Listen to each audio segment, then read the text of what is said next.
The United States Revenue Cutter Service was established by an Act of Congress on 4 August 1790 as the Revenue Marine upon the recommendation of Secretary of the Treasury Alexander Hamilton to serve as an armed customs enforcement service. As time passed, the service gradually gained missions either voluntarily or by legislation, including those of a military nature. It was generally referred to as the Revenue Marine until July 1894, when it was officially renamed as the Revenue Cutter Service. The Revenue Cutter Service operated under the authority of the U.S. Department of the Treasury. On 28 January 1915, the service was merged by an Act of Congress with the United States Life-Saving Service to form the United States Coast Guard. Background and establishment. Immediately after the American Revolutionary War, the new United States was struggling to stay afloat financially.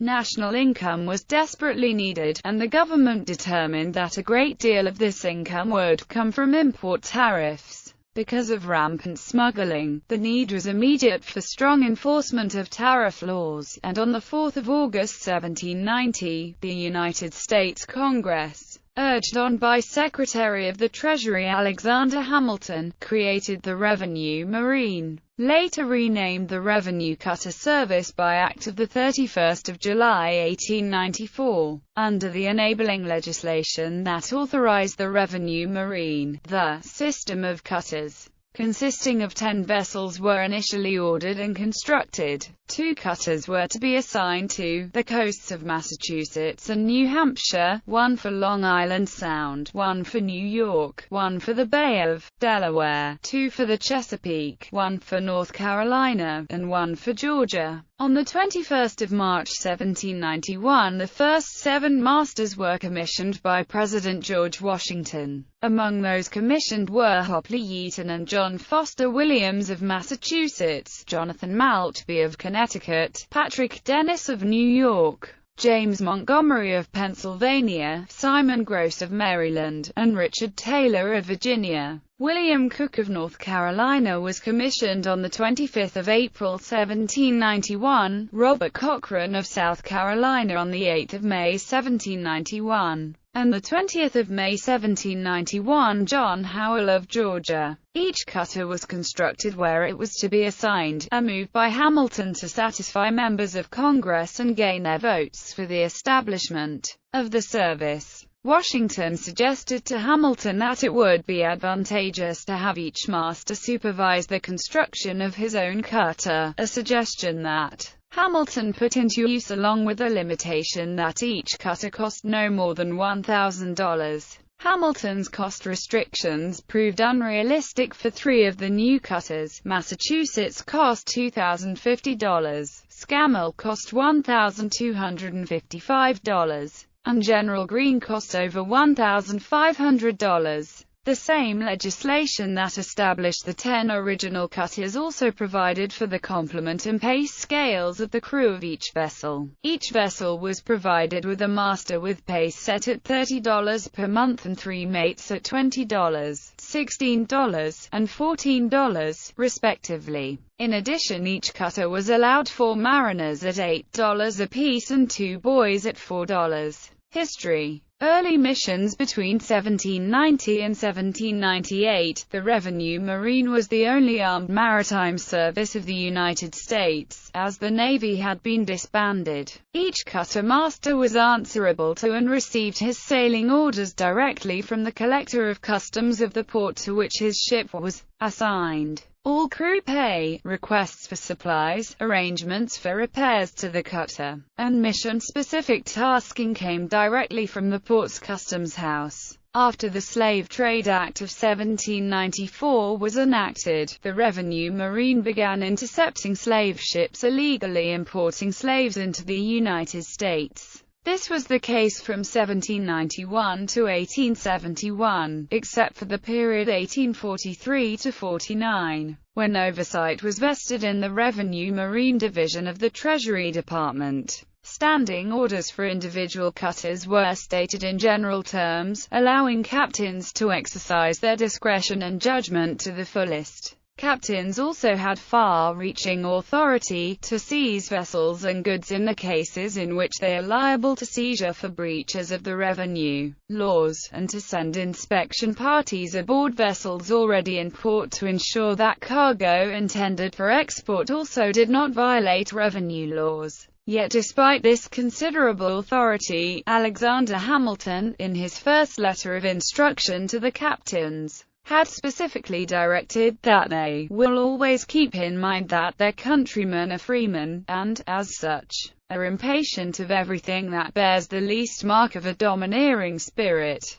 They will endeavor to overcome difficulties, if any are experienced, by a cool and temperate perseverance in their duty, by address and moderation, rather than by vehemence or violence. Quasi-war with France. During the quasi-war with France from 1798 to 1801, the U.S. Navy was formed and the Revenue Marine fought alongside the Navy, capturing or assisting in the capture of 20 French ships. 10 of these were captured by the USRC Pickering. Revenue cutters were assigned to enforce the very unpopular Embargo Act of 1807, which outlawed nearly all European trade, import and export, through American ports. The act was enforced until it was repealed in 1808. The War of 1812. In wartime, the Revenue Marine was placed under the command of the United States Navy, and the cutters themselves were often placed into military service. USRC Jefferson made the first American capture of an enemy ship in the War of 1812, the brig Patriot, in June 1812. On 3 August 1812, the boats of the British frigates Maidstone and Spartan captured the 6-gun revenue cutter Commodore Barry in the Little River Bay of Fundy, together with 3 privateer schooners, Madison, Olive, and Spence. Then on the 22nd of August 1812, HMS Barbados, under the command of Captain Thomas Huskisson, captured the USRC James Madison after a chase of 7 hours. The cutter was pierced for 14 guns but had only 10 mounted, 2 of which she threw overboard to lighten her during the chase. She had a crew of 65 men and was 7 days out of Savannah, but had made no captures. Huskisson described her. She is coppered and copper-fastened, is 2 years old, and sails remarkably fast. On the night of the 12th of June 1813, the small cutter Surveyor, with a crew of 16 and an armament of only 6 12-pounder carronades, was anchored in the York River, when a 90-man boarding party from the frigate HMS Narcissus attacked her. The attack came from an angle at which Surveyor could not use her carronades. However, the Revenue Marine seamen, under Captain William S. Travis, each was armed with 2 muskets and held their fire until the British boats were upon them. Lieutenant Creary, First Lieutenant of Narcissus and commander of the boats, returned Captain Travis's sword to him, an unusual gesture of respect for his gallant defense of Surveyor. On the 11th of October 1814, the cutter Eagle encountered Narcissus, and the cruiser-class brig sloop Dispatch, which was guarding the Susan, a captured American merchant ship. The British ship badly outgunned Eagle, which was pierced for 10 guns but only had 2 mounted. Captain Frederick Lee beached Eagle on Long Island to avoid being sunk. Not yet defeated, the Revenue Marine seamen removed the guns from Eagle, hoisted them up a 160-foot bluff, dragged them into position, and continued firing at Dispatch. The British sent in boats to capture Eagle. When the Americans ran out of cannonballs, they still did not surrender, instead retrieving the cannonballs fired at him by Dispatch and shooting him back. Even after being forced to use the ship's logbook for wadding, the crew, together with local militia, continued to fight. Eventually, the British retrieved Eagle and took her away. Counter-piracy operations. After the War of 1812, British and Spanish sea power in the Caribbean Sea and Gulf of Mexico weakened, allowing a resurgence of piracy along the Gulf Coast. Revenue cutters were dispatched to fight the pirates. In 1819, the one-gun schooners USRC Alabama and USRC Louisiana fought 2 engagements with pirates, one on the open sea and another at Breton Island, Louisiana. On 19 July 1820, Alabama captured 4 pirate ships off La Belize. In 1822, with thus Peacock and HMS Speedwell, Alabama engaged pirates again, which resulted in the taking of 5 more pirate ships. In 1832, Secretary of the Treasury Lewis McLean issued written orders for revenue cutters to conduct winter cruises to assist mariners in need, and Congress made the practice an official part of regulations in 1837. This was the beginning of the life-saving mission for which the later U.S. Coast Guard would be best known worldwide. Mexican-American War revenue marine cutters again served under the U.S. Navy in the Mexican-American War of 1846 to 1848. The cutters were crucial for shallow-water amphibious assaults. American Civil War. On the 11th of April 1861, the USRC Harriet Lane fired the first shots of the maritime conflict in the American Civil War of 1861 to 1865. The cutter fired a shot across the bow of the civilian steamship Nashville as it tried to enter Charleston Harbor during the bombardment of Fort Sumter because Nashville was flying no identifying flag. The civilian ship then promptly raised the U.S. standard, and Harriet Lane broke off. President Abraham Lincoln issued the following order to Secretary of the Treasury Salmon P. Chase on 14 June 1863. You will cooperate by the revenue cutters under your direction with the Navy in arresting rebel depredations on American commerce and transportation and in capturing rebels engaged therein. Revenue cutters assisted U.S. Navy operations throughout the war. Harriet Lane joined a Federal Naval Squadron to capture Fort Clark and Fort Hatteras, which served as bases for Confederate blockade runners. USRCEA Stevens, a prototype 110-foot semi-submersible ironclad gunboat, in company with US Monitor, US Galena, and 2 other gunboats, participated in the unsuccessful sortie up the James River to Drury's Bluff to attack the Confederate capital at Richmond. After carrying President Lincoln from Washington on 9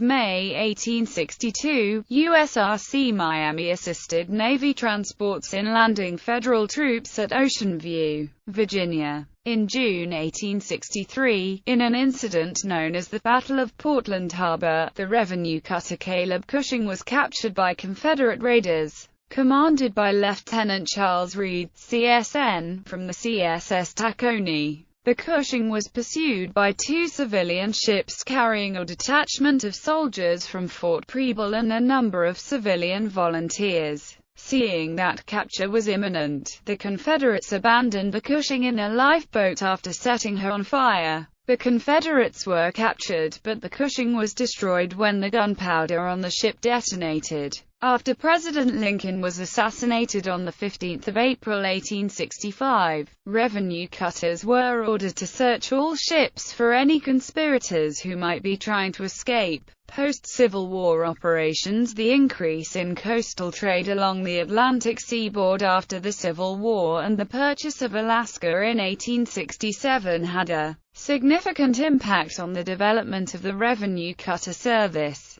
Demands by the public to do something about losses in lives and property at sea prompted Secretary of the Treasury George S. Boutwell, under President Ulysses S. Grant, to reorganize the service. He appointed N. Broughton Devereux on 1 July 1869 as chief of an interim Revenue Marine Bureau that included the Revenue Cutter Service, the Steamboat Inspection Service, the Marine Hospital Service and the Life-Saving Service. Devereux appointed 2 boards to study the problems facing the service. One investigated personnel requirements. The other analyzed the requirements for the cutter fleet. The Fleet Board produced a study that was presented to Congress on 26 May 1870. The result of which was that of the 24 steaming cutters in the service, 4 were harbor tugs.